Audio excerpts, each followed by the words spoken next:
बुंदेलखंड निर्माण मोर्चा की core committee में राज्य आंदोलन को तेज करने का लिया गया निर्णय।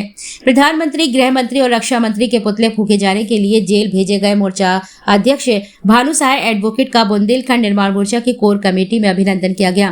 कोर कमेटी की बैठक में 4 प्रस्ताव सर्वसम्मति से पारित किए गए। पहला निर्णय लिया गया कि अखंड बुंदेलखंड क्षेत्र के 9 सांसद और 56 विधायकों के सामूहिक पुतले जलाए जाएंगे। दूसरा, गर्मी कम होते ही बुंदेलखंड के समस्त लोकसभा क्षेत्रों में अलग अलग 2 दिवसीय कार्यक्रम, जिसमें प्रधानमंत्री, सांसदों एवं विधायकों को खून से पत्र लिखे जाएंगे। हर लोकसभा क्षेत्र में दोनों दिन मशाल जुलूस निकाले जाएंगे। लोकसभा क्षेत्र के अंतर्गत आने वाले विधानसभा क्षेत्रों में 2-2 हजार बुंदेली योद्धा संघर्ष करने के लिए बैच लगाकर तैयार किए जाएंगे। तीसरा, हर विधानसभा क्षेत्र में 3 माह के भीतर 10-10 हजार लोगों से बुंदेलखंड राज्य निर्माण के लिए जनमत संग्रह कराए जाएंगे। साथ ही अब वृहद स्तर पर लगभग हर घर से 2 हाथ चाहिए का सदस्यता अभियान प्रारंभ किया जाएगा। देखिए, 4 जून को जो भानु सहाय जी ने पुतला फूका था, उनकी गिरफ्तारी हुई। गिरफ्तारी के बाद उनकी रिहाई हुई 6 तारीख को। तो ये भानु जी की संगठन की तरफ से, बुंदेलखंड निर्माण मोर्चा की तरफ से आज मीटिंग बुलाई गई है। उस मीटिंग में हम आए हैं कि बुंदेलखंड राज्य आंदोलन के बारे में एक बहुत अच्छी कोई योजना बना पाए, क्योंकि राज्य बनाया जाना हम सबका लक्ष्य है। इस सब के लिए हम लोग एक साथ हैं, सहमत हैं।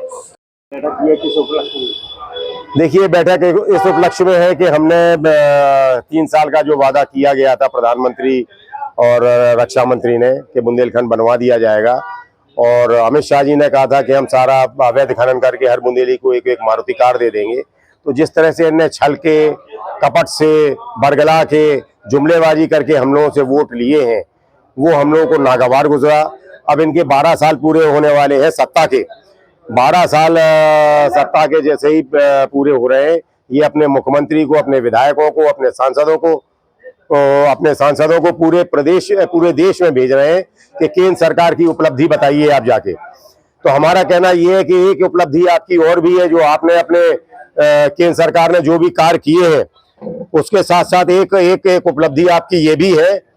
एक उपलब्धि आपकी ये भी है कि जो बुंदेलखंड के लोगों को छल के, कपट से, जुमलेबाजी करके, झूठ बोल के प्रांत के निर्माण के बाद में आपने जो वादा खिलाफी की है, वो भी अपने मंत्रियों से, अपने मुख्यमंत्रियों से पूरे देश को बताओ कि हम झूठे भी बहुत बड़े हैं, कहते कुछ है, करते कुछ है।